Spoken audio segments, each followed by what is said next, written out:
செல்லம் வணக்கம். This is மகா எக்ஸைஸ் 2.1லமா 2வது கணக்கு ஸ்கொயர் ரூட் ஆஃப் 3 ஒரு விகிதமுறா எண் என காட்டுக. சார் ஸ்கொயர் ரூட் ஆஃப் 3 ஒரு விகிதமுறா எண் சொல்றது எனக்கு தெரியுமே. ஏன்னா ஸ்கொயர் ரூட் ஆஃப் 3 மதிப்பு 1.732 எக்ஸெட்ரா போயிட்டே இருக்கும். நான் 9th படிக்கும்போதே கண்டுபிடிச்சிட்டேன் மிஸ். இதை எதுக்கு நம்ம இது பண்ணணும்? இதை வர்க்கப்படுத்தி பார்த்தோம். வர்க்க மூலம் பண்ணினோம்னா நீள்வகுத்தல் முறையில் எனக்கு தெரிஞ்சிட போகுது அப்படின்னு சொன்னால் இல்லை. இது ஒரு தேற்றத்தை நம்ம நிரூபிக்க போகிறோம். ஓகே சாமி. ஸோ ஒரு விகிதமுறா என்னன்னு காமிக்க சொல்கிறாங்க அப்படின்னு சொன்னால் நான் ஃபஸ்ட்டு என்ன எடுக்கிறேன், விகிதமுறு எண்ணுன்னு எடுத்துக்கிறேன். விகிதமுறு எண்ணுன்னு எடுத்து அது விகிதமுறு எண் இல்லைன்னு சொல்கிறேன் நான். ஓகே. இப்போது நான் நல்லவ அப்படின்னு சொல்லிட்டு நிரூபிக்கணும். நான் நல்லவன் சொல்கிறேன் எப்படி நான் நிரூபிக்கிறது அப்படின்னு சொன்னால், என்கிட்ட அதுக்கு எந்த இதுவும் நான் யோசிக்கிறேன். நான் எதை வச்சு நிரூபிக்கிறது நல்லவன் சொல்லிட்டு. அப்போ என்ன நான் யோசிப்பேன், இன்னும் யாருக்கும் கெட்டது பண்ணலை அப்படின்னு சொன்னால் தான் நான் நல்லவளாக இருக்க முடியும். அப்போ என்ன பண்ணுறேன், நான் யாருக்கும் கெட்டது பண்ணலை அப்படின்னு சொல்லிட்டு நான் நிரூபிக்கிறேன். Okay.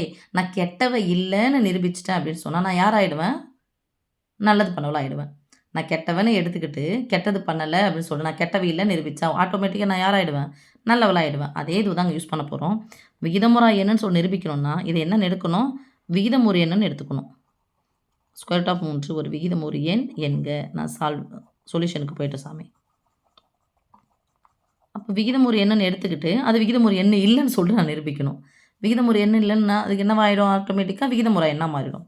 So square root of 3 equal to விகிதமுறு எண்ணன்னா அது எந்த வடிவத்தில் இருக்கும், P/Q வடிவத்தில் இருக்கும்.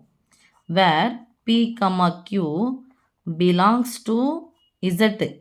முழுக்கல்ல தான் வரும். முழுக்கல்னா அது மைனஸ் நம்பரும் வரும், 0 வரும், ப்ளஸ் நம்பரும் வரும்.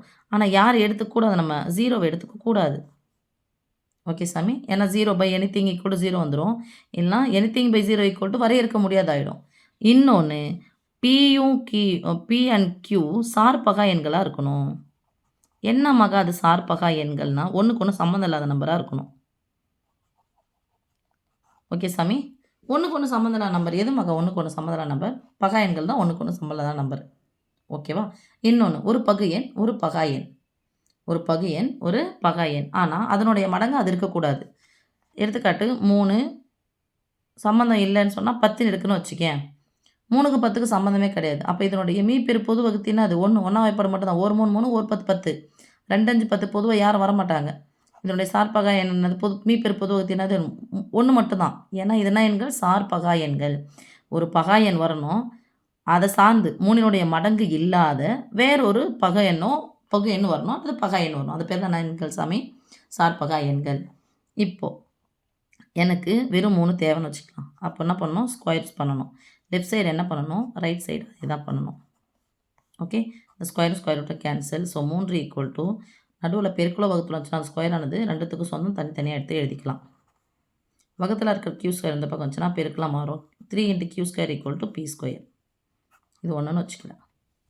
இது என்ன மகா அப்படின்னு சொன்னால் 3வது பெருக்கல் வாய்ப்பாடு. 3வது பெருக்கல் வாய்ப்பாடு. பெருக்கினா யார் கிடைக்குமா, P ஸ்கொயர் கிடைக்கும். அப்போ சார்பகா எண்கள்னு சொன்னேன்ல, பொதுவான வகுத்தி இருக்காது தான் சொன்னோம். ஆனால் அது 3ஆல் பெருக்கிட்டோம்னா இது கிடைக்குது அப்படின்னு சொன்னால் என்ன வரும், இது 3னுடைய மடங்கு தானே. இப்போ 3 கூட இது 2 பெருக்குன்னு வச்சுக்கோ. 2 ஸ்கொயர் எவ்வளோ, 4 ஈக்குவல் டு என்ன வந்துடும், 12ன்னு வருதுன்னு வச்சுக்கோ. இது 3னுடைய மடங்கு தானே. சில புரியுதா சாமி. அது 3னுடைய மடங்கு. ஆனால் நம்ம எடுத்த கண்டிஷன் அது Pயும் Qயும் வந்து சார்பகா எண்கள்னு எடுத்திருக்கோம். அப்போ அந்த கண்டிஷனை இது என்ன பண்ணலை, ஃபுல்ஃபில் பண்ணவே இல்லை. அப்போது Q ஸ்கொயரு அல்லது போட்டுக்கலாம் சாமி. ஏன்னா இதை கூட இங்கே எடுத்துகிட்டு வந்துடுங்க, போட்டுக்கிறேன். Q square equal to P square by 3. இப்போ இது சொன்னாலும் அது தானே. P ஸ்கொயர் ஆனது 3ஆல் மீதியின்றி வகுப்பட்டதான் இது கிடைக்கும், எனக்கு Q ஸ்கொயர் கிடைக்கும்.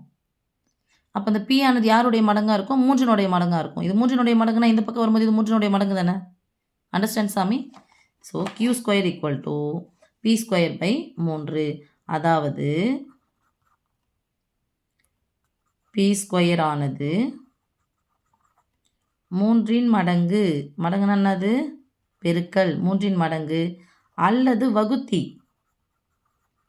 அல்லது இன்னொரு வார்த்தை என்னது, காரணி, அல்லது இன்னொரு வார்த்தை என்ன சொல்லுவோம், மூலம்னு சொல்லுவோம். ஓகே சாமி. 3 வார்த்தைகள் இருக்குது. இது மடங்காக இருந்தால் மட்டும்தான் வகுப்பட்டு இது முழு எண் கிடைக்குது பாருங்கள். q ஸ்கொயர் அப்படிங்கிறது வேறு ஒரு நம்பராக எனக்கு கிடைக்குது. ஏன்னா இசட்டில் வந்துருச்சு. இசட் நம்ம எடுத்திருக்கோம். 0 தாண்டி எடுத்திருக்கோம். ஓகே. ஆனால் நம்ம எடுத்ததுக்கு இது ஆப்போசிட்டாக தானே இருக்குது. பி ஸ்கொயர் ஆனது 3இன் மடங்கு அல்லது வகுத்தி அல்லது காரணியாக இருக்குது. அதை வகுத்தோம்னா யார் எனக்கு கிடைக்கிறாங்க? q ஸ்கொயர் கிடைக்குது. ஸோ நம்ம எடுத்துக்கிட்ட கொள்கைக்கு அது என்ன பண்ணுது? எதிராக இருக்குது. விகிதமுறை என்ன எடுத்தோம் இல்லையா? அதுக்கே என்ன பண்ணியிருக்கிறது? எதிராக இருக்குது. ஏன்? இதுக்கு பொதுவான காரணி யாரும் இருக்காது. ஆனால் இங்கே பார்த்தா பொதுவான காரணி யாராக இருக்குது? 3ஆ இருக்கிறாங்க. ஓகே சாமி. தேர்ஃபோர் ஓகேம்மா. தேர்ஃபோர் வேணாம். இதுக்கு ஒன்றுன்னு போட்டாலே இன்னொன்று நம்ம எடுக்கலாம். என்னென்னா இதை இங்கே எடுத்துகிட்டு வந்துடுறேன்னு வச்சுக்கேன். ஏற்கனவே இருக்குது 3 × q ஸ்கொயர் தானே. 3 × q square equal to p square. அந்த q ஸ்கொயர் அப்படிங்கிறதானே எடுக்கிறேன். கேன்னு எடுத்துக்கிறேன். 3 × k ஈக்குவல் டு p ஸ்கொயர்னு எடுத்துக்கிறேன். வேர் k belongs to z accept 0. அப்போது இதை நான் பெருக்கிறேன்னு வச்சுக்கேன். ஏதோ கேன்ற ஒன்றால் நான் பெருக்கிறேன் அப்படின்னு சொன்னால் 3இனுடைய மடங்கு தான் p ஸ்கொயர். 3இனுடைய மடங்கு தான் p ஸ்கொயர். ஏற்கனவே அதை தான் சொன்னேன். இங்கே அதை தான் சொல்கிறேன். 3இனுடைய மடங்கு p ஸ்கொயர். இல்லை இது q ஸ்கொயர் வச்சு நம்ம போடணும் அப்படின்னு சொன்னால்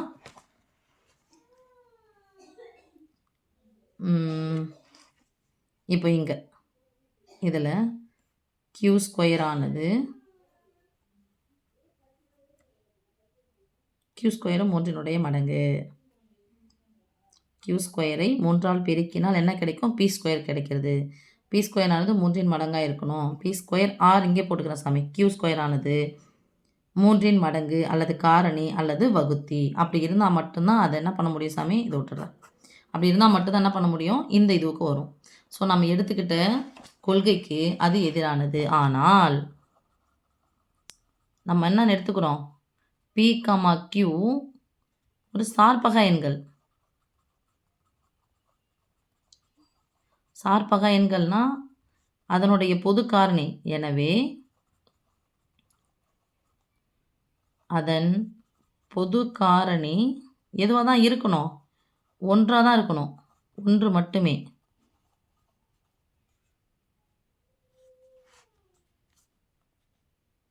இங்கே என்னன்னு வந்துருச்சு? நமக்கு 3ன்னு வந்திருக்கு. பொது காரணி யாருன்னு வந்திருக்கு? 3ன்னு வந்திருக்கு. அதனால் தேர்ஃபோர் நாம் எடுத்த இந்த இதுக்கு முரணாக இருக்கிறது. தேர்ஃபோர் p/q ஆனது சார்பகா எண்கள். சார்பகா எண்கள். எனவே அதன் பொது காரணி 1 மட்டுமே.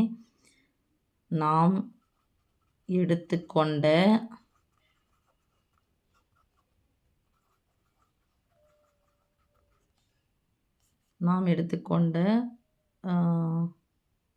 என்னதுக்கு? கொள்கைக்கா? ஓகே. முரணாக உள்ளது. நான் கூற்றுக்குன்னு போடலாம் சாமி. கொள்கை வேணாம். கூற்றுக்கு முரணாக உள்ளது. அடிச்சு எழுதுறேன். அட்ஜஸ்ட் பண்ணிங்க சாமி. முரணாக உள்ளது. அப்போ நாம் என்ன கூற்று எடுத்துக்கிட்டோம்? விகிதமுறை என்னன்னு எடுத்துக்கணும் இல்லையா? அப்போ முரணாக இருக்குது அப்படின்னு சொன்னால் தீஸ் இம்ப்ளாய்ஸ்லாம் தேர்ஃபோர் விகிதமுறை என்னன்னு எடுத்தோம். கூற்றுக்கு முரணாக இருக்கிறதுனால ஸ்கொயர் ரூட் ஆஃப் 3 ஒரு விகிதமுறா எண்.